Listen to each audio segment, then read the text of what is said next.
It's Nolan. Now, before we get started, make sure y'all hitting that like button. Make sure y'all sharing it on your respective platforms. Let somebody know what we're doing today. Now, let's get into the show. I see a lot of people are running off with this story, and I gotta say, being kind of irresponsible with the coverage of this story, because people are positioning this as if Drake got on this stream and literally said, I want to get in the boxing ring with Kendrick Lamar, and that's not what took place. The nigga literally said no. Aiden Ross asked him, would you get in the ring for a celebrity boxing match? He said no. He then said, Aiden Ross asked him, well, what would the bag need to be in order to do it? Drake asked him, who would you like to see me in the ring with? And then he stopped mid-sentence and said, nah, don't do that. And Aiden Ross said, well, I have my idea of who I want to see. And it was deaded, right? Drake goes into a little thing and says, well, if we're boxing or if we're fighting, it would be at Hino's gym behind closed garage doors. He didn't put a name. He didn't put an address. He didn't put a stamp on that to say if me and Kendrick were fighting. So I don't think people should be trying to put that tag on it like he literally challenged him to a bout, to a duel, to a private 5-minute match. You know what I'm saying? But nonetheless, that's the headline that I'm seeing across social media. And again, I feel like this is where clickbait and irresponsible headlines come into the picture. And that's just not my ministry. You know what I'm saying? Someone better squabble up. What's going on, beautiful people? It's the kid J Nolan here. Welcome back to another episode of Inside the Industry, your number one source for music, entertainment, commentary, and breakdowns. I hope everybody out there is doing well. Had to start the show with some receipts before we actually get into the show. Yeah, we don't have no musical intro on this one. We'll get back to it in the next video, but I felt like this took precedence, okay? Because we now have Gina Views in her new episode with DJ Head, effective immediately. They were talking about the debate between Maul and DJ Head on the Rory and Maul podcast. And in the conversation, she ended up bringing up that there was indeed a private conversation between Kendrick Lamar and Drake. They talked about the boundaries and like, are we keeping it rap or we taking it further than that? And Gina Views claims that Kendrick actually offered Drake the fade, okay? And the reason why I chose that video that I rolled in the beginning is because just a couple weeks ago, Drake was on that stream with Aiden Ross. Aiden Ross brought up the celebrity boxing match or getting in the ring with somebody, and of course, everybody assumed that person would be Kendrick. Drake said no, but everybody said, Drake challenges Kendrick Lamar to a boxing match. Drake challenges Kendrick Lamar to a fight. He wants to squabble up. No, the fuck he didn't. And to drive that point home, we now have new information that says Kendrick actually gave him the opportunity to run that fade, and it was declined. I just love when good coverage pays off, okay? Now, I'm going to go ahead and pull up this conversation between Gina Views and DJ Head, and they're going to actually talk a little bit more about the debate between DJ Head and Maul. They're going to get to that. I know some people out there are a little bit on the fence about that debate between them. Some people feel like it was pointless. Some people feel like DJ Head should have went in there a little bit more militant. They feel like he went easy on Maul, which I can understand that from one perspective, but you also got to understand DJ Head and Maul, Rory, these are all media personalities. These ain't gangsters. These ain't motherfucking street niggas like that. It's all in the name of creating content, being entertaining, but also being respectful of one another. I know y'all wanted disrespect to a certain level, or at least a certain population of y'all. But I don't understand why you would have expected that when DJ Head ain't even that type of person. He's going to, if he don't really respect your opinion, he's going to let you know in a roundabout way. And he's going to say it in the most, PC way without like really disrespecting you, but you're going to feel what he's saying. And that's pretty much what he did with Maul. I feel like it was what it was, but I understand because Maul is on that Drake side. y'all really want to see everybody that's associated with Drake get packed out. And I understand it, but at the same time, I'm not sure why that was the expectation. All right, that's just my perspective. All right, but let's get into Gina Views and DJ Head talking about this. And they're going to talk about somebody who felt the same way that you do in the beginning. Dude, I want to shout out, his name is Dev. Shout out to Dev. Dev he had a problem with me. Oh, man, this nigga went in on me for, let me see. Let me try to, he did not like how I handled that Maul situation. Let me see. Here we go. Shout out to Dev. Here you go. Let me go. Hold on. I could appreciate DJ Head. The next time you endorse or entertain this fuddy-duddy ass conversation and you don't fry a nigga at 400 degrees Fahrenheit, me and you gonna have to talk, bro. Me and you gonna have to talk. Why did you let them sit there and ask that nigga Maul, do you feel like Drake made a mistake by mentioning Whitney's name at all? Rory brought the whole thing about Virginia and how taking it there could bring it in.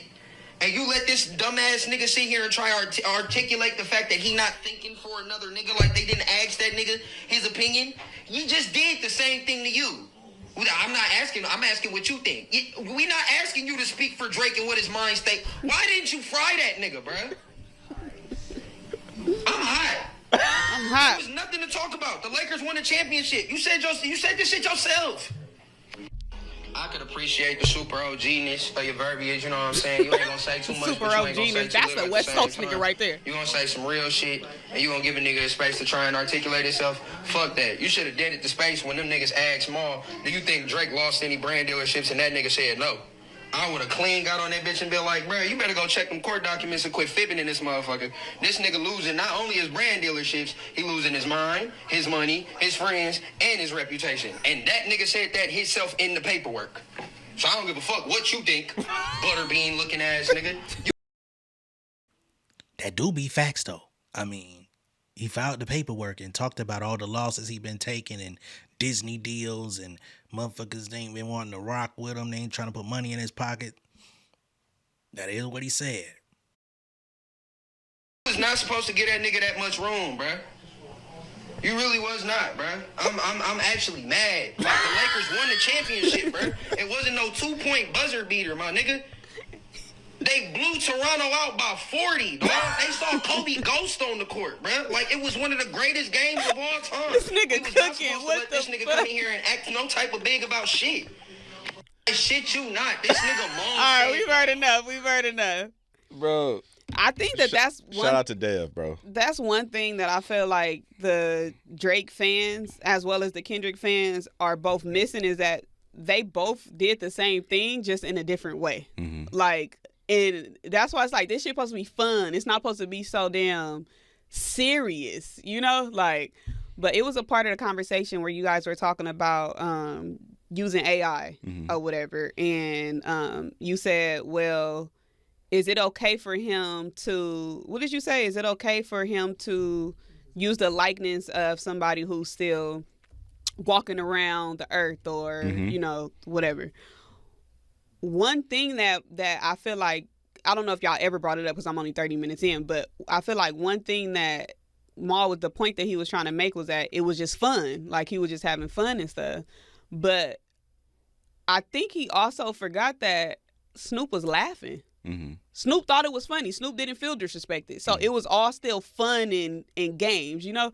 It gets serious when you bring up my significant other after we talked about not bringing up personal shit. I keep trying, and shout out to Problem, because Problem hit me this morning, and he was just like, he said. And it ain't even about Snoop. Like, Snoop did what he did, but when you bring in Pac, right, that's really the problem is Pac. Pac Estate said, you're done. Pac Estate said, take that shit down, homie. We're not rocking with that, Crody. So we gotta also remember that part of it. Snoop did what he did. Snoop signed off on it. Snoop did the AI shit. Snoop came on here with his motherfucking with his scarf on, and they did what? How? When? Where? You know, That was what it was with Snoop. Niggas ain't fucking with Snoop. You know what I'm saying? But when you playing with Pac, it got serious off that alone. You playing with Pac, you using his voice, you trying to be funny. You besmirching the nigga that you ain't even really a fan of. You said it on a song. I never cried when Pac died, but I probably will when Hove does. Like, there's a whole thing behind that. There's a whole fan base. There's a whole, like, you want to talk about, nigga, just go look up Tupac Immortal on Google and see how much shit come up. And the fact that I know about that shit, you should know I'm damn near part of the Tupac Immortal fan club, nigga. So yeah, we ain't got to talk about Snoop. What about Pac though? Let me let them get finished though. He's okay with people not understanding our culture at this point. And I think that's kind of where I have to be, because for the last year, literally, I've been trying to communicate our culture to the world. Yeah. It's like certain things we play with, certain things we don't play with. Certain people call your phone, Gina gonna pick the phone up. Certain people call my phone, I gotta pick the phone up. That's probably not protocol for wherever you live. Yeah. If you in the Bronx or you in Arkansas or wherever, that's how we get down. You know what I'm saying? And that's been irritating, but you know, I'm also not a loud popping ass, like I don't yell over people. Maul start talking, I stop talking. I don't talk over people. I'm not trying to get the last word or none of that. I just, you know, it is what it is. The thing about it, like with the whole, just like the battle in general, like lines were crossed, right? But you can't say, one of y'all brought it up. I don't know who the fuck brought it up, but I'm like, exactly. Where he mentioned they're going to call me a pedophile. They call me a pedophile, whatever. And then you said, why would you give somebody the weapon? Right. You said you don't go to a fight and hand somebody the weapon. So you can't say like, well, number one, you can't be mad for somebody saying it when you said they were going to say it. That's it. That's number one, because. And then sue him for it. Was that tailor-made? that was the other one that he put. It was tailor-made. Nonetheless, it was before Not Like Us. Yes. So you can't say, this is what I am and this is what they're going to do. If I'm the opponent, I'm going to be like, even though you brought it up first, I'm like, okay, well, he cool with this being said because he already knows this narrative, so I can use it. But to sue for it, like, we could fucking go on in this all day. But, like, I don't know. I feel like if people just kind of just have fun with this, like, then it's easier for everybody to digest rather than it just being just, this is so fucking serious. Yeah. Like, this not serious. Like, well, this is... I agree with you. It did get serious for the homie. It got serious for him because it was like, oh, there's a boundary here and you cross the boundary. Right. And that's what I was trying to explain to Maul. And I told him that, like, if you tell me your earlobe is off limits and I'll just fuck you earlobe, now I have to be okay with whatever comes with that. Yeah. You can't tell me that I'm wrong for whatever come with that. But that's because that's the one piece that's missing for public perception. So the public doesn't know that there was an internal conversation. They don't know that FaZe was asked for. I don't even know if I was supposed to say that. But whatever, it's on the motherfucking flow. Nigga didn't want to get down, okay? So it's supposed to just keep it on the beats. It was supposed to just be about rap. But this is the line that you do not cross. Gina Views, she said the unspoken. You know what I'm saying? We've been hearing about this so-called alleged phone call that happened where Dot and Drake got on the line and they discussed the rules of engagement or just checked the temperature, because really that's what it was. It was a temperature check. Like, yo, you said my lady name on the song, brother. I would advise you not to go that direction. You feel me? Cause you step into that doodle. You know what I mean? It's gonna be some trail marks that come with that. It's gonna be some tread that come with that. You sure you want to tread down that line of fire? Drake, the nigga that we know him to be, who he's shown himself to be, he acknowledged the boundary, right? Clearly, they walked away from it and proceeded with the battle under the understanding of, okay, we're going to keep it above board. We're going to keep it straight rap. We're going to keep it lyrical. We're going to keep it, entertainment.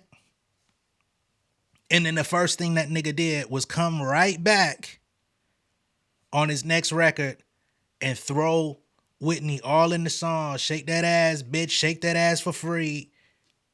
You know what I'm saying? Your boy slept with your girl, had a kid, and it ain't yours. You a woman beater. Are you beating on your girl because she bigger than you? All this shit.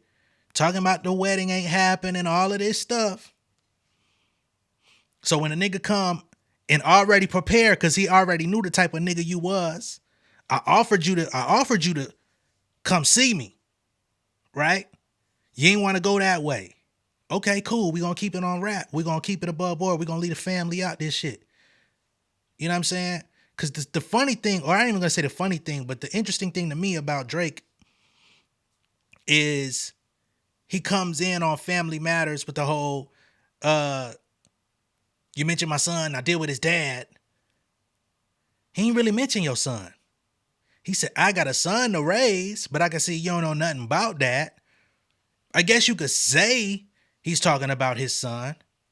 It's loosely referencing it, but he didn't say your son's name. He didn't say nothing really about your son. Didn't mention his features like you tried to do on The Heart Part 6, where you completely misidentified how Kendrick's son looks, talking about some two light-skinned kids that should be cute. You know what I'm saying? So you revealed yourself to be a snake. And the nigga already knew you was a snake when he had the conversation with you. He knew he ain't gonna take the invitation. He gonna go dirty. And because I know he gonna go dirty, I'm gonna go ahead and put my motherfucking paintball suit on. We getting dirty today, bitch. Shit get dirty. Now he want to call the law. Now he want to call the label. Now he want to call anybody he could motherfucking call. This nigga done called Ken Nugent. This nigga done called, you know what I'm saying? This nigga done called Mako, Geico. Nigga done called his lawyers. Nigga done called iHeartRadio. He done called Spotify. He done called the DJ that don't spin. Man, come on, dog. And I understand, hey, if you're a Drake fan at this point, I'm not really mad at people that still enjoy Drake music, although, you know, others would say that that's questionable. Hey, play the music. But if you're online actively campaigning for that nigga, like you stupid motherfuckers that keep jumping in my mentions on Twitter, you motherfuckers I got no respect for, because y'all are going way beyond the Call of Duty. Be a fan. Play the music, stick to the vibes. You know what I'm saying? Keep waving your hands, doing your dance. Play Nokia 30 more times today. I ain't got no problem with you. But you stupid motherfuckers that keep jumping in my mentions, you stupid motherfuckers that want to come in the comments and be like, dog, this is a Drake hate channel. It's not a Drake hate channel, nigga. Number one, my channel's not completely composed of Drake Kendrick content. Yeah, that's what y'all seem to be interested in. We lean into it a little bit. But that's not the entirety of my channel. You could go back a nice chunk and see a nice chunk of other content. I ain't that guy. And there's no shots at nobody that does that. Just saying, if you coming at me with that, you gonna get bodied. Okay? In your argument. But yeah, I just find it very interesting that the fade was offered. You declined the fade. Then you get on the song and try to play like you big tough dude. Then say, West Coast niggas do fades, right? Come get his ass whipping, I'm handing them out. How you handing out ass whippings when a nigga asked you if you wanted one? And you say, I'm good. You sure about that? I'm gonna let Gina finish though. I think I might have said enough. And if you cross that line, then it's fucking up. And then you can't tell me what that looked like. And I feel like you're getting that's a luxury for us to even define a boundary in rap. Correct. This is fucking rap. I just watched Geechee Gotti tell Hitman Holla about the shooting that happened with his girl when somebody broke in. You get what I'm saying? Yeah. Like we just seen Geechee Gotti. Geechee, a disrespectful motherfucker, so that's probably a bad example. But that's another Compton nigga. Yeah. talking to Easy about the Remy Ma situation, then talk to Remy Ma. Said, this who you decided to give your pussy to? And I'm gonna be honest, I feel like motherfucker Kendrick shoulda went against Top Word and dropped at least 2 more on your ass.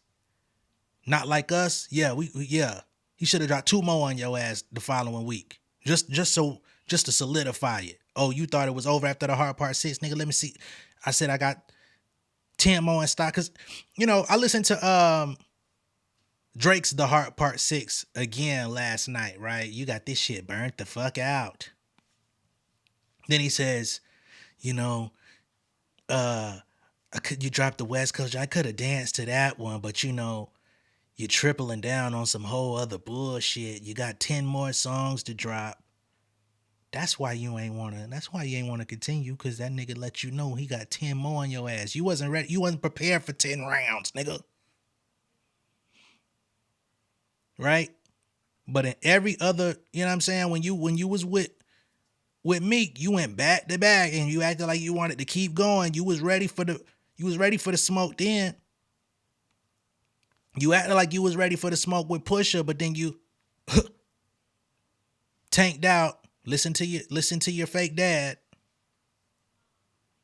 You get in the ring, you doing all this, it's a 20v1 and I'm standing strong and I'm knocking niggas out. Ass whippers, I'm handing them out. But you weren't prepared for 10 rounds. You say, man, let me back the fuck out now. Let's go stage a shooting. Let's go stage a shooting. Let's goddamn get the attorneys on the line and see if I could get some money about this shit, man. Fuck this shit, man. This nigga finna cash like fuck in on this. Not like us shit. This shit finna be a worldwide hit. I got to get some money about this shit, man. Now, moving into the lawsuit, y'all do know this week is the deadline for UMG to respond. They got to put their response back on the table by May 7th. Now, I don't know if they're going to pull a Drake move and wait till the end of the night to put it into the docket, or if they're going to drop it first thing in the morning or sometime during the midday. But May 7th is the next date to find out what the next chapter is going to hold and what their response will be to Drake's amended complaint. They've had 21 days. It's going to be very interesting to see how they've addressed this and how they decide to respond to all of Drake's claims. Remember, Drake was supposed to take out that bot talk. He did not. He revised it. He rephrased it, but it was not removed. Going to be very interesting to see how them slick motherfuckers over there at UMG file that paperwork in their response. All right. Hey, let me know what y'all think of all this down below in the comments. Be sure to like and share this video. If this is your first time seeing me on YouTube, go ahead and subscribe to the channel, become an insider. Listening to Squabble Up sounds totally different now. There's some people out there that believe the original Squabble Up was probably also going to be a diss record that was changed. I think it is. I think it definitely was. Because if I offered you to get down, you didn't want to get down. You wanted to keep it rap, but then you wanted to go supremely disrespectful. Yeah, I'm a rap about it in a song called Squabble Up. This nigga, wop, wop, wop, wop, wop. Oh, he wanted to, he making it sound like somebody was really getting ass whooped. They say that's what happens to people that are really PDFs. Nigga, you don't get the fuck out of here. Again, I'm out. Y'all know I can talk about this shit all day. I'm gonna sign out. We got other things to get to. All right. Much love and respect, y'all. See y'all in a minute. Peace. King of my city and cul-de-sac. Coming out swinging like soldier rag.